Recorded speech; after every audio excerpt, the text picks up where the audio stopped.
자, 새로 만들기 가셔가지고요, 모델, 그 다음에 이름을 잘 넣어주셔야 돼요. 그래야지 문제가 안 생깁니다. 우선 얘는요, XZ 정면을 우선 잡고, 정면? 정면 말고 평면 먼저, 원을 먼저 그리긴 않겠죠, 그죠? 그래서 XY면 잡고 원을 하나 그리셔야겠네요.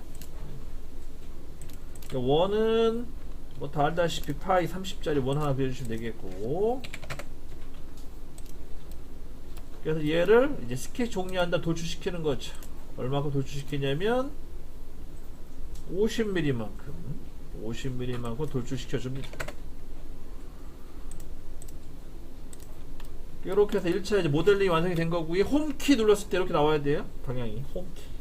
그러니까 입체 보기 눌렀을 때 이렇게 나와셔야 된다. 그 다음에 두 번째는 이제 정면 스케치 잡아야겠죠? 두 번째는 정면 스케치. 우선 얘는 기역자를 우선 이렇게 그리세요. 기역자를 그려주시고 이런 식으로. 그 다음에 치수를 기입합니다. 치수는 우선 여기 기준으로 35mm네요. 토탈 45인데 바닥에 10mm를 빼가지고 35mm. 그래서 우선 높이는 35mm 잡아주시고, 여기서부터 여기까지 35. 그리고 요 수직선은 45가 되겠죠. 45 잡아주시면 되겠고, 그 다음에 중심을 기준으로 해서 요 바깥쪽 라인 거리가 105 써있죠. 이렇게 해서 이제 선을 완성시켜 주시고, 얘를 이제 옵셋 시키면 되죠. 옵셋은 여기 윤곽 옵셋 곡선이라는 걸 이용하셔가지고 연결된 곡선에서 얘를 선택해 주시면 되겠고, 방향은 반대 방향, 그 다음에 두께는 10mm 이렇게 해서 형상을 만들어 줍니다. 그럼 다 됐으면 얘를 이제 닫아주면 되겠죠. 여기 닫아주고 여기 닫아주시고 이런 식으로 마무리 지시면 되겠죠. 다 된 거죠. 그러면 이제 폭이 몇 mm예요? 폭이 28mm네, 그죠? 그러면 한 방향으로 14mm씩 돌출시키면 됩니다. 스케치 종료하시고 돌출, 얘를 선택해 주시고 대칭, 한쪽 방향으로 14mm, 그 다음에 결합 확인 눌러 주시면 되겠어요. 여기까지가 되는 거죠. 1차. 다 끝나셨으면 스케치 숨겨주시, 스케치를 이렇게 선택하고 마우스 오른쪽 버튼 누르면, 아니면 뭐 선택만에 뜨네요. 선택하면 이렇게 뜨죠, 아이콘이. 여기서 네 번째 거 클릭해서 이렇게 숨겨주시면 돼요. 선을 숨겨주시면 이렇게 나오는 거죠. 그 다음부터는 이제 구멍을 빵빵빵 뚫어주시면 됩니다. 구멍 빵빵빵. 자, 우리가 다음 시간에 배울 게 뭐냐면 이제 구멍 작업하는 거 배울 거예요. 요거 이제 내일부터 이제 요거 이제 배울 겁니다. 구멍 작업을 내일부터 배울 건데, 근데 오늘은 그냥 돌출 개념으로 갈게요. 우선 여기 스케치 잡아주시고 윗면에, 얘는 동시 작업 가능하죠. 이게 뭔 말이냐면 여기 원 하나 그려주시고 이쪽에도 원 하나 그려주면 되겠죠. 두 개. 그래서 오른쪽은 직경이 12파이, 그 다음에 왼쪽은 14파이 넣어주시면 되겠고, 그 다음에 요 사이 거리 14mm죠. 그리고 요 X축 방향의 거리는 30mm. 두 개의 원을 이제 그려주시고 또 스케치 종료합니다. 그 다음에 원 클릭해 주시고 돌출, 반대 방향, 그 다음 값은 끝부분까지 관통 개념이죠. 그래서 빼기, 끝부분까지 빼기, 적용 버튼 누르면 이게 뻥 뚫어지는데 안 뚫리네. 안 먹는데, 안 먹네, 그죠? 잠깐만, 이게 안 돼서 그런가? 다시요. 제가 놓쳤나 보다. 아닌데, 끝부분까지 맞는데 불신이 있지.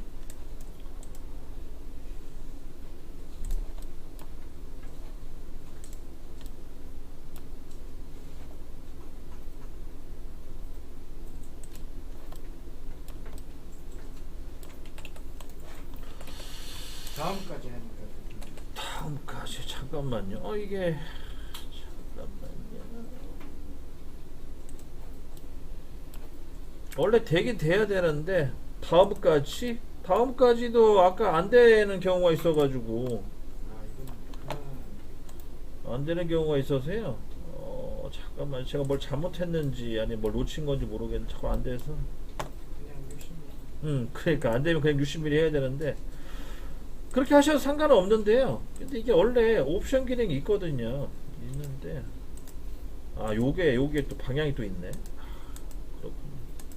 이거 잠깐 보세요. 끝부분까지 하고 나서 보니까 이게 또 방향에 따라서 이게 또 간격이 달라지네요. 이게 또 특이한 현상이 또 있네. 그러니까 이거 특이한 기능이죠. 현상이 아니라.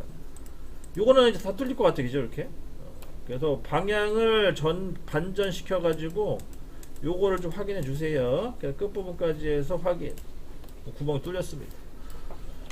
그래서 요것도 저희가 아직 익숙치가 않아서 그래요. 아마 여러분도 익숙치 않겠는데 저도 익숙치가 않아가지고 헤매는 거니까 좀 이해해 주시고. 다 됐으면 여기 이제 스케치면 잡습니다. 그 다음 마지막 원 그려주시고 여기도 12파이죠? 12파이 마찬가지 센터 14 높이 20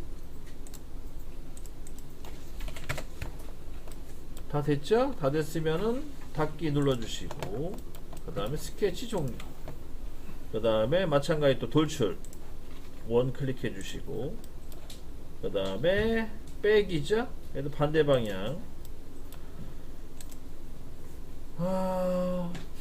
원래 선택까지도 이게 돼야 되거든요. 선택까지라는 게 면 찍으면 여기까지 뚫리겠다는 거거든요. 근데 지금 여기 보니까 제가 좀 금방 느낀 게 뭐냐면 이게 방향과 또 연관성이 있어요. 보니까 방향과 연관성이 있어가지고 이게 참 애매하네요. 방향과 연관성이 있어요. 보니까 하여튼간 여기 옵션 같은 경우는 최대한 활용을 하셔야 돼요. 왜냐면 우리가 치수만 집어넣고 깎을 수는 없거든요. 그래서 이 면이라든지 끝부분까지보다는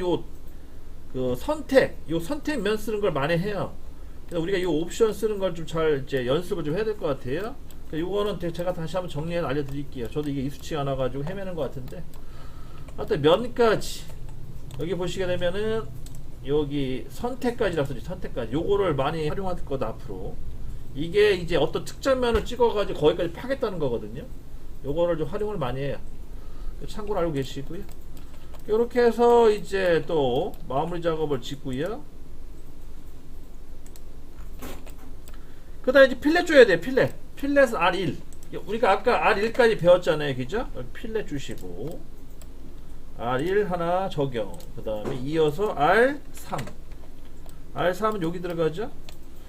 자, 여기 R3 들어가는 거에 대해서 여러분들이 이제 궁금증을 가지셔야 되는데, 여기. 여러분들이 설계만 하면은, 사실 이런 거에 대해 민감하지 않는데, 실제로 제작이라든지 가공 쪽 가잖아요? 이거를 직각으로 만들 수가 없어요, 참고로. 요거를 직각으로 정확하게 만들 수가, 가공하기 전까지는 이걸 직각으로 만들 수가 없거든요. 그래서 기본적으로 여기 R이 들어가 줘야 돼요. 그런 이유가 하나 있고, 또 여기가 직각이면은 나중에 여기 갈라져요. 깨져요. 여기 사이가 모서리가. 그래서 그 모서리 깨지는 걸 방지하기 위해서 일부러 R을 줘요. 그런 것도 있어요. 여기 R 들어가는 게 이 제품 형상을 보존하기 위해서 그러니까 변형을 안 가게끔 하기 위한 하나의 방법이라 보시면 돼요. 그 다음에 이제 여러분들이 이제 가공 쪽을 개념으로 해서 여러분 아셔야 될 게 뭐냐면 못따기 하셔야 돼요. 못따기는 여기 구멍 같은 경우는 다 깎아야 되잖아요. 그죠? 깎는 데는 일반적으로 우리가 배웠던 일반 못따기와 그 다음에 기본적으로 여기 C값이 들어가는 못따기를 해주셔야 되거든요. 근데 우리가 지난 시간에 못따기 하는 거를 안 배웠어요. 제가 알만 알려드렸던 것 같아서 이제 못따기 진행을 할게요. 다 하신 분들은 여기 못따기 추가 작업 하시면 됩니다. 그래서 여기 모서리 블렌드라고 써있는 옆에 보시면 못따기라고 써있죠. 바로 위쪽에 눌러주시고요.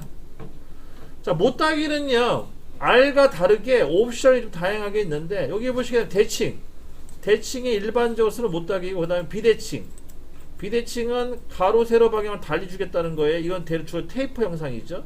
그리고 각도 요 세 개는 은근히 많이 써요. 각도를 주고 거리를 주는 방식. 근데 그 중에 제일 많이 쓰는 건 대칭이죠. 대칭 눌러주시고 C1 그러니까 1 값을 주세요. 1값. 그리고 여기 모서리를 찍어 주시면 돼요. 그러면은 이렇게 이제 못따기가 만들어집니다. 구멍이랑 구멍은 다 못따기 해주셔야겠죠. 실제로 가공을 할 때도 마찬가지 구멍은 다 못따기 해줍니다. 이렇게까지 해서 마무리해 주시면 돼요. 또 다 됐으면은 이제 색깔 입혀 주시고 저장하시면 됩니다.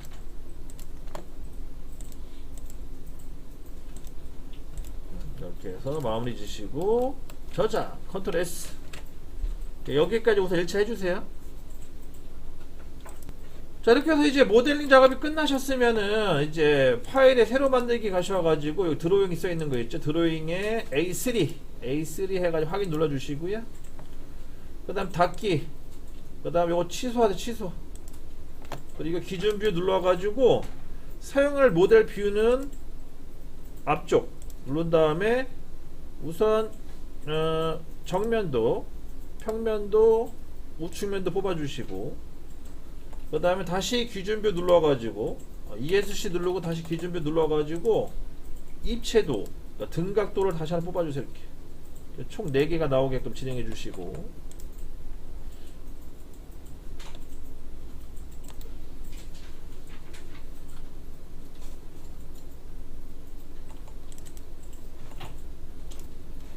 자, 요 정면도 있죠? 정면도 클릭하시고 정면도 바깥 테두리를 가리키시면 이렇게 라인이 잡혀요. 빨간색으로 직사각형 모양 있죠? 그 상태 클릭하시고 델리트 키. 그게 지워졌죠? 요거 지운 상태에서 여기 보세요. 이제 요 기준 뷰 옆에 오른쪽 2칸 넘어가시면 가운데 단면 뷰라고 있을 거예요. 위에 거 말고 단면선 말고 단면 뷰로 가세요. 단면 뷰로 가셨나요? 단면 뷰 가셨어요? 자, 눌러주시고 그럼 이렇게 뜨죠. 지금 이렇게 뜨면은 요 가운데 중심 라인을 찍어요. 이렇게 가운데 중심 라인, 이렇게 가운데 중심 라인 클릭해 주시고 클릭했나요? 그 다음에 방향이 중요한데 방향 밑으로 빼요. 밑으로 이렇게 밑으로 쭉 빼시면 돼. 그냥 밑으로 빼요. 클릭하시고 밑으로 쭉 빼면 이렇게 나오죠. 저처럼. 그 상태에서 클릭을 하시면 이렇게 단면 뷰가 만들어집니다.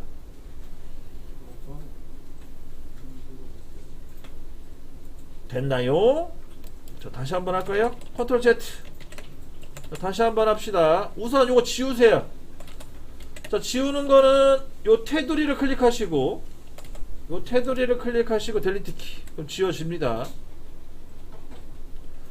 다 됐으면은 요 단면 뷰 있죠? 단면 뷰를 눌러주시고 우선 요 중심선, 그러니까 이 원의 중심점을 찍어요. 가운데 쪽을 잘라야 되니까. 중심점을 찍고 클릭하시고 그 다음 밑에 내려요.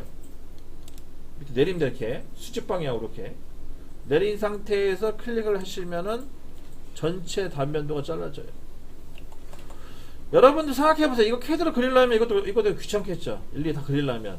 근데 이제 모델링 작업하고 도면화 작업은 되게 간단하게 돼요. 되게 좀 편한 거죠. 그렇게 하시고 이제 치수 기입하고 마무리 지시면 되는데 치수 기입은 각자 하시고 그래서 요거 설명 여기까지만 할게요. 다시 저장하시고 끝내시면 됩니다.